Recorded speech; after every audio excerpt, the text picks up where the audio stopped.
Hello বন্ধুরা, তোমার সকলকে স্বাগতম তোমাদের চ্যানেল ডাব্লিউবি প্রাইভেট টিউশনে। তো আজকের এই ভিডিওতে আমরা রায়মার্টিন প্রশ্নবিচিত্রা 2025 সপ্তম শ্রেণীর গণিত বিষয় হচ্ছে তোমাদের প্রথম ইউনিট টেস্টের জন্য 15 নম্বর স্কুল রয়েছে 128 নম্বর পেজে। তো এই প্রশ্নপত্রের সম্পূর্ণ উত্তর নিয়ে আজকের এই ভিডিওতে আমরা আলোচনা করব।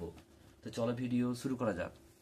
দেখো, একের দাগের প্রশ্ন বলছে সঠিক উত্তরটি নির্বাচন করো।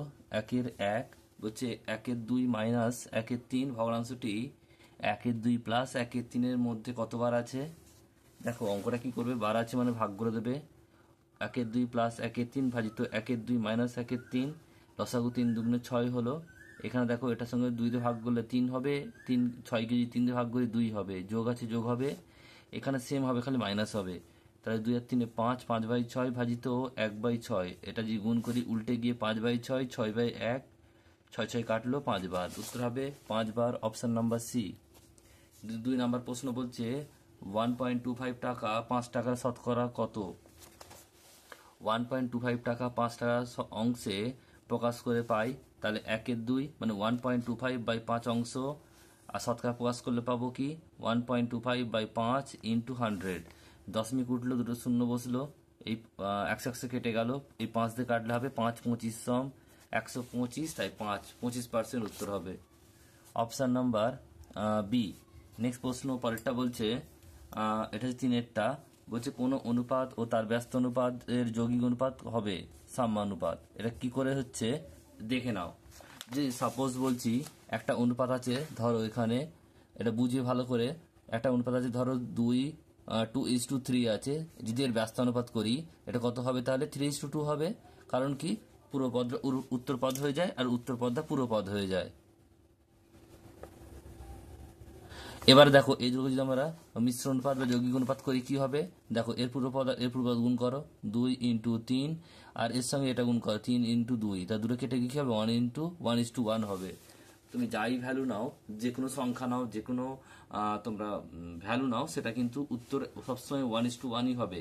তাহলে মনে রাখবে যে কোনো অনুপাত তার ব্যস্ত অনুপাত এর যদি যৌগিক অনুপাত বা মিশ্র অনুপাত করা হয় তাহলে কিন্তু সাম্যানুপাত হয়, মানে 1:1 হবে। আশা করি তোমরা বুঝতে পারলে।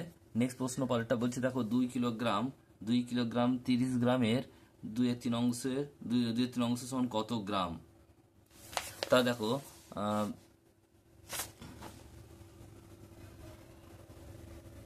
এখানে আমি এটা করে দেখি। দেখো, ধরি অনুপাতটি হলো A:B, তাহলে এর ব্যস্ত অনুপাত হবে এর ব্যস্ত অনুপাত হবে B:A। B:A উল্টে গেল, তাহলে যৌগিক অনুপাত A × B B:A, কেটে গেলে 1:1, 1:1 মানে সাম্যানুপাত হবে।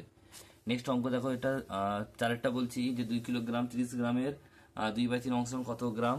তাহলে 2 কিলোগ্রাম 30 গ্রাম মানে এটাকে যদি গ্রাম করি তাহলে কত হবে, কিলোগ্রাম থেকে গ্রাম করলে 1000 দিয়ে গুণ আর যুক্ত 30, তাহলে 2030 গ্রাম। 2030 গ্রামের 2/5 অংশ মানে হচ্ছে কাটাকাটি করলে কত হবে, 5 দিয়ে কাটলে 406, আর 2 দিয়ে গুণ করলে 406টা 2 দিয়ে গুণ করলে হবে 812 গ্রাম, উত্তর হবে 812 গ্রাম। নেক্সট অঙ্ক রয়েছে পরেরটা, বলছে 1/5 দেখো, 5-এর যে কোনো সংখ্যার পাওয়ার যখন 0 হয় সেটা তার ভ্যালু 1 হয়, তাহলে 1/1 মানে একই হবে উত্তর, অপশান নাম্বার বি সঠিক উত্তর হবে। নেক্সট অঙ্ক পরেরটা বলছে যে XYZ কমিক সমানুপাতি হওয়ার শর্ত কি। দেখো ভালো করে বুঝবে, এখানটা XYZ এর কমিক সমানুপাতি হবে কখন, যখন XY আর ওয়াইটা দুবার থাকবে আর জেড, তাহলে কোনাগুনি গুণ করলে কি হবে y² আর XZ, তাহলে XZ y², option number D সঠিক উত্তর হবে। নেক্সট প্রশ্ন বলছে সমকোণী সমদ্বিবাহু ত্রিভুজের কোণগুলির সঠিক অনুপাত কত হবে। সবসময় মনে রাখবে তোমরা, সবসময় মনে রাখবে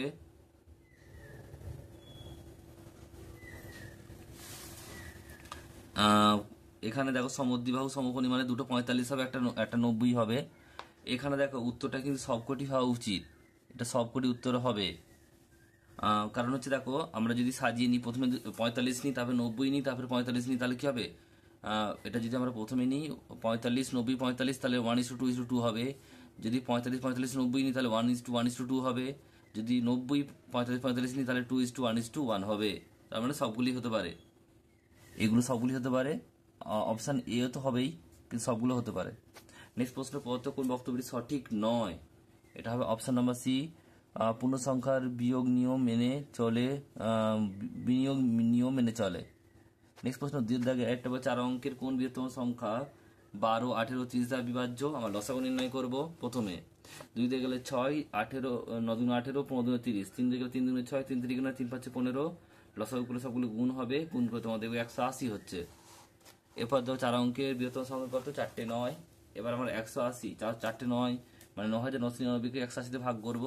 ভাগ করলে কত হচ্ছে দেখো, 5 দিয়ে গেলে হচ্ছে 900, এটা বিয়োগ করলে 99, 9 আবার 5 দিয়ে গেলে 999। 4 অঙ্কের, তাহলে অঙ্কের বৃহত্তম সংখ্যা কত হবে? 999। 9999 থেকে আমরা 99 বাদ দেবো, তাহলে 9900 উত্তর হবে। 2 নম্বর প্রশ্ন বলছে দেখো, দুটি বইয়ের দামের অনুপাত 4:3। দ্বিতীয় বইটির দাম যদি 420 টাকা হয়, প্রথম বইটির দাম কত হবে? প্রথম বইটির দাম যদি 70 টাকা কম হতো তবে তাদের অনুপাত কত হবে? প্রথম বইয়ের দাম ইস টু দ্বিতীয় বইয়ের দাম 4:3। তাহলে প্রথম বইয়ের দাম বাই দ্বিতীয় বইয়ের দাম 4/3। প্রথম বইয়ের দাম বাই দ্বিতীয় বই মানে 420 ইকুয়াল টু 4/3। তাহলে প্রথম বইয়ের দাম কত হবে? এটা হবে 420 ইন্টু 4/3। 3 দিয়ে কাটলে 3 14 42 আর 40, এটা হচ্ছে 500, আর 4 14 56 মানে 560 টাকা হবে। এবারে বলছে প্রথম বইটির দাম 70 টাকা কম হলে প্রথম বইটির দাম কত হবে? 560 মাইনাস 70 মানে হচ্ছে 490। 490, তাহলে তাদের দামের অনুপাত কত হবে? 490 ইস টু 420। তাহলে হচ্ছে কতটা হবে? 49 ইস টু 42, আর এটা যদি 7 দিয়ে যায়, 7 7 কে 49, 7 কে 42, 7:6, এটা উত্তর। নেক্সট অঙ্ক পরেরটা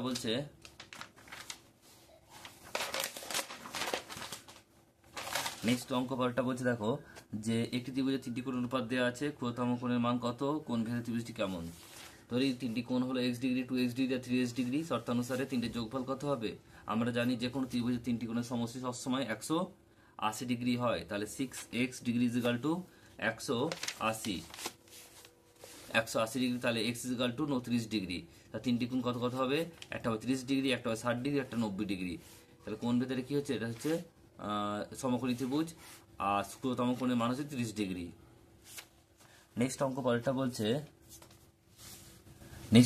তিনটি ক্রমিক সমানুপাতিক সংখ্যার প্রথম পদ 9, দ্বিতীয় পদ যদি 6 হয়, তৃতীয় পদ কত হবে? তাহলে আমরা কি জানি? দ্বিতীয় পদের স্কয়ার ইজ ইকুয়াল টু প্রথম পদ ইন্টু তৃতীয় পদ। আর তৃতীয় পদ ইজ ইকুয়াল টু কি হবে? দ্বিতীয় পদের স্কয়ার বাই প্রথম পদ, 6 স্কয়ার বাই 9, 636 বাই 9, 4 9 36, উত্তর হবে 4। নেক্সট অঙ্ক পরেরটা বলছে দেখো, 5045 এর থেকে ক্ষুদ্রতম ধনাত্মক পূর্ণ সংখ্যা বিয়োগ করলে বিয়োগফলটি পূর্ণবর্গ সংখ্যা হবে। আমরা বর্গমূল নির্ণয় করব। প্রথমে দেখো, এটা 7 7 × 50, 7 ডবল 14 নামলো, এখান থেকে বিয়োগ করলে 1 আর 48, 1 দিয়ে যাবে, এটা বিয়োগ করলে 4, তার নিম্ন সংখ্যাটা কত হবে? 4। 4 বিয়োগ করলে কিন্তু এটা পূর্ণ সংখ্যা হয়ে যাবে। নেক্সট অঙ্ক পরে এটা সলভ করতে হবে, দেখে নাও। প্রথমে কি করলাম আমরা? এটার সঙ্গে ভাগ করলে হবে প্লাসে মাইনাসে মাইনাস, আর 6 48 মাইনাস 8, 6 48 মানে মাইনাস 8 হলো। আর এখান থেকে দেখো আমরা কি করব, এখান থেকে আমরা মাইনাস মাইনাসে প্লাস 3, আর এটা হচ্ছে মাইনাস 8, এখান থেকে যদি আমরা গুণ করি 8 2 16, প্লাস মাইনাসে মাইনাস 16 আর প্লাস 3, তাহলে এখান থেকে মাইনাস 8, প্লাস মাইনাসে মাইনাস 16 আর প্লাস 3, এখান থেকে দেখো বিয়োগ আছে 16 আর 8, তাহলে 24, মাইনাস 24 আর প্লাস 3 হচ্ছে মাইনাস 21, উত্তর হবে মাইনাস 21। নেক্সট অঙ্ক পরেরটা বলছে, জল মিশ্রিত 240 সিসি গ্লিসারিনের জল ও গ্লিসারিন আয়তনের অনুপাত হচ্ছে 1/3:1, এতে আরও 60 সিসি জল মেশালে জল ও গ্লিসারিন অনুপাত কত হবে? জল ও গ্লিসারিন মিশ্রণের অনুপাত হচ্ছে 1/3:1। 3 দিয়ে গুণ করলে কত হবে? এটা আমরা 3 দিয়ে গুণ করবো, তাহলে হবে 3 3 কেটে যাবে, তাহলে 1:1, এটা কত হবে? 1:3।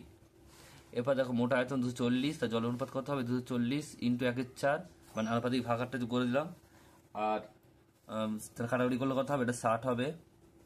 আর গ্লিসারিন আয়তন কত হবে? 240, আর এটা হবে কত? 240 কত হবে? এটা 3/4, এটা কাটলে 60, আর 3 60 180 সিসি। এবারে বলছে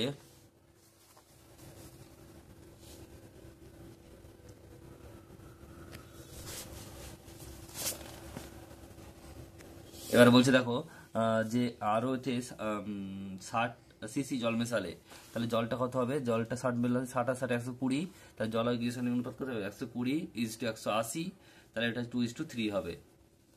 নেক্সট অঙ্ক পরেরটা বলছে দেখো, 20 জন লোক 26 দিন একটি বাড়ি সারানোর কাজ সম্পূর্ণ করেন, কিন্তু 6 দিন পরে তাদের মধ্যে 4 জন অসুস্থ হয়ে গেলে পড়লো। এখন কতদিনে তারা বাড়ির কাজ সারানোর কাজ সম্পূর্ণ করবে? জন আর দিন, জন সংখ্যা দিন সংখ্যা। জন হচ্ছে 20 জন ছিল, দিন হচ্ছে কত? 26 - 6 মানে 20 দিন। আর জন সংখ্যা হচ্ছে কত? 20 - 4 মানে 16, আর দিন সংখ্যা হচ্ছে কত? x দিন ধরি। তাহলে এদের সম্পর্কটা কি? ব্যাস সম্পর্ক। জন আর দিন আমরা জানি ব্যাস সম্পর্ক। তাহলে 20:16 সমানুপাত x:20। তাহলে এখান থেকে x ইকুয়াল কত হবে? 20 × 20/16, কারণ হচ্ছে এর সঙ্গে এর গুণ আর এর সঙ্গে এটার গুণ, তো প্রথম পদের সঙ্গে চতুর্থ পদের গুণ, আর সমান হবে কত? দ্বিতীয় পদের সঙ্গে তৃতীয় পদের গুণ। তাহলে 16 x সঙ্গে কত হবে? 20 × 20/16। কাটাকাটি করলে 4 × 4 = 16, 4 × 5 = 20, 4 × 4 = 16, 4 × 5 = 20, মানে 5 × 5 = 25 দিন। উত্তর 25 দিন। নেক্সট প্রশ্ন পরেরটা বলছে, দেখে নাও পরের অঙ্ক। পরেরটা বলছে 3 এর দ্বারা এটা সলভ করতে হবে। দেখে নাও কিভাবে করলাম। এখানে দেখো প্রথমে হচ্ছে 3 এর পাওয়ার 2, তার পাওয়ার 3, তার 2 এর পাওয়ার, এটা কত হচ্ছে? 3 এর পাওয়ার, এটা হচ্ছে কিউব মানে 8, আর 3 এর পাওয়ার -6, এটা 3 এর স্কোয়ার প্লাস 1। তাহলে এখানে কত হচ্ছে? দেখো এটা হচ্ছে 8 হলো, 8 হয়েছে, মানে এর পাওয়ারটা কত হবে? 8 - 6, আর এখানে 2, আর এখান থেকে 8 থেকে যদি 6 বাদ দিই 2 হবে, আর 2 এখানে কেটে গেল, এটা কেটে যাবে 1, আর 1 + 3 মানে 4। উত্তর হবে 4। নেক্সট অঙ্ক পরেরটা বলছে যে 7x - 3y + 2z + 3 এর সঙ্গে কত যোগ করলে 2x² + 5x - 4z + 1 হবে? তাহলে আমরা কি করবো? আমরা যে দ্বিতীয় সংখ্যাটা থেকে প্রথম সংখ্যাটা বিয়োগ করে দেবো। 2x² + 5x - 4z + 1 বিয়োগ 7x - 3y + 2z + 3। তাহলে এটা মাইনাস আছে মানে ভেতরে চেঞ্জ হয়ে যাবে। এবার এখান থেকে যদি চেঞ্জ হয়, সব সাইনগুলো চেঞ্জ হয়ে যাবে। এবার দেখো x² কি আছে? দুটো আছে। x কটা আছে? 5টা এখানে, আর এখানে হচ্ছে কটা? 7টা। দুটো দুরকম চিহ্ন মানে বিয়োগ হবে। 7 থেকে 5 বাদ দিলে 2 হয়, বড় হচ্ছে 7, চিহ্ন হচ্ছে মাইনাস, তাহলে -2x হবে। y দেখো কটা আছে? এখানে হচ্ছে y 3y শুধু আছে, তাহলে 3y শুধু বসে যাবে। এবার দেখো z কটা আছে? এখানে 4z, এখানে 2z, এরও মাইনাস এও মাইনাস, একই চিহ্ন মানে যোগ হয়ে যাবে 6z। আর এখান থেকে দেখো সংখ্যা কি আছে? এখানে সংখ্যা আছে -3 আর +1, তাহলে 3 থেকে একবার দিলে 2 হয়, বড় হচ্ছে 3, চিহ্ন হচ্ছে মাইনাস। এটা হচ্ছে উত্তর তোমাদের। নেক্সট অঙ্ক পরেরটা, এটা বলছে দেখো, বলছে এটা যোগ থেকে এত এবং এত যোগের যোগফল বিয়োগ করো। তার মানে কি? মানে প্রথম দুটোকে যোগ করবো বিয়োগ দিয়ে, তারপর দুটোকে যোগ করব। এখান থেকে দেখো যোগ আছে মানে কোনো চেঞ্জ হবে না, এখানে যোগ আছে মানে কোনো চেঞ্জ হয়নি। তাহলে এখানে দেখো এক সংখ্যা কি আছে? 5 × 6 = 11, এক্স কটা আছে? 7টা আর 9টা, তাহলে কত হবে? 2টো হবে। এর আগে মাইনাস আগে প্লাস, বড় হচ্ছে 9, চিহ্ন হচ্ছে প্লাস, তাহলে 2x। আর এখানে দেখো x² কটা আছে? 4x²। একইভাবে দেখো এখানে কি হচ্ছে? এখানে x², এখানে 2x², এর আগে প্লাস, এর আগে মাইনাস, বিয়োগ করলে x² -x², আর হচ্ছে 6। এখানে দেখো কি করে হলো? 9x আর 3x, এর আগে মাইনাস, এর আগে প্লাস, 9 থেকে 3 বাদ দিলে 6 হয়, বড় হচ্ছে 9, চিহ্ন হচ্ছে মাইনাস, তাহলে -6x আর +5। এবার এখানে মাইনাস আছে মানে সব চেঞ্জ হয়ে যাবে, প্লাস x² আর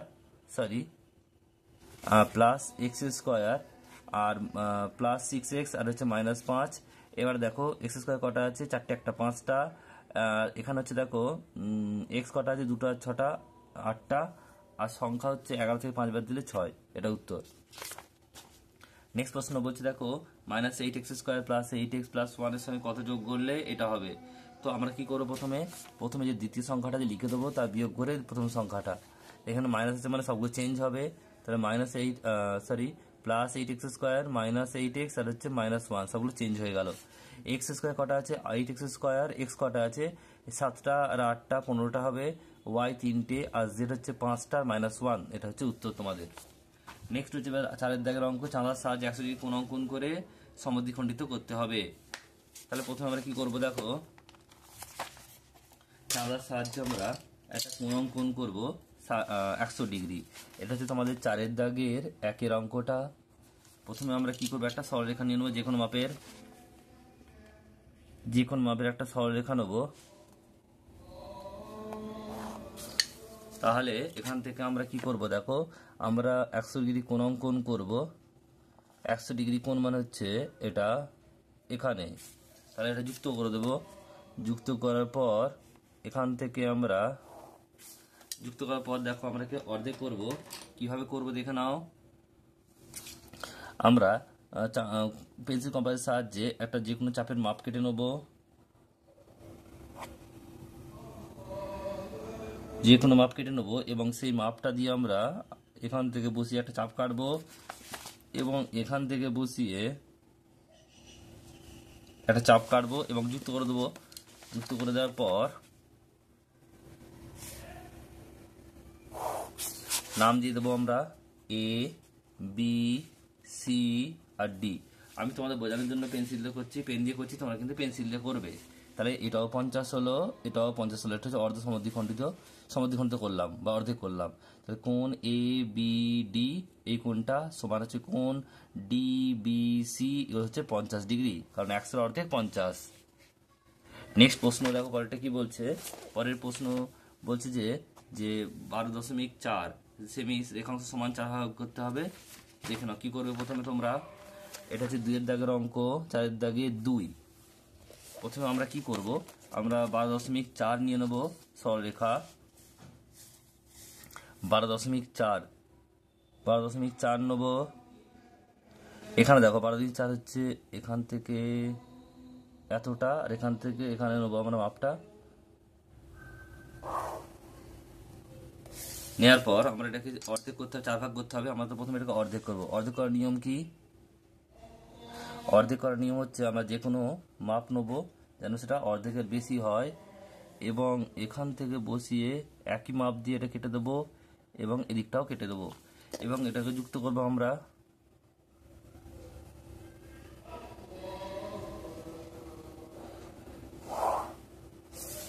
যুক্ত করলাম। এরপরে দেখো এটা হচ্ছে আমাদের অর্ধেক হলো, 2 ভাগ হলো, কিন্তু আমাদের বলেছে 4 ভাগ করতে। তাহলে আমরা এখানে বসাবো পেন্সিল কম্পাসটা, বসিয়ে এদিকে চাপ কাটবো এবং এদিকে আর এদিকেও চাপ কেটে নেবো একইভাবে, কারণ আমাদের এটাও অর্ধেক করতে হবে। এখানে চাপ কাটলাম, এখানে চাপ কাটলাম, এখানে চাপ কাটলাম আর এখানে চাপ কাটলাম। এবার যুক্ত করে দেবো।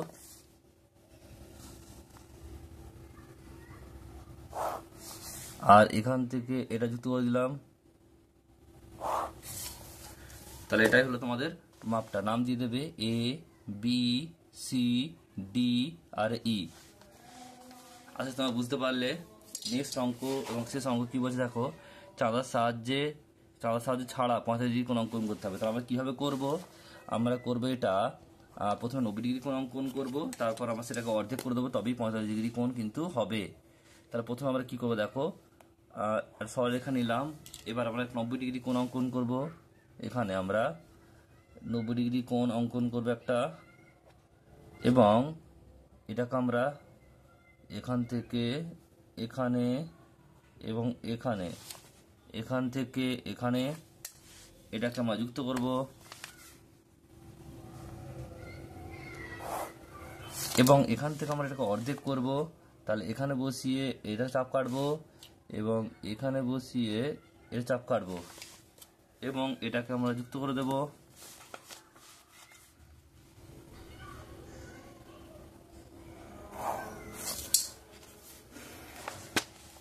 নাম দিয়ে দেবে পি, কিউ, আর, এস। তাহলে দেখো আমরা জানি কি কোণ পি কিউ এস সমান কোণ এস কিউ আর, এটা হচ্ছে কত 45 ডিগ্রি। তো আসলে তোমরা বুঝতে পারলে, এটা তোমরা দেখে নিও। কোনো অসুবিধা হলে কমেন্ট বক্সে কমেন্ট করে জানিও।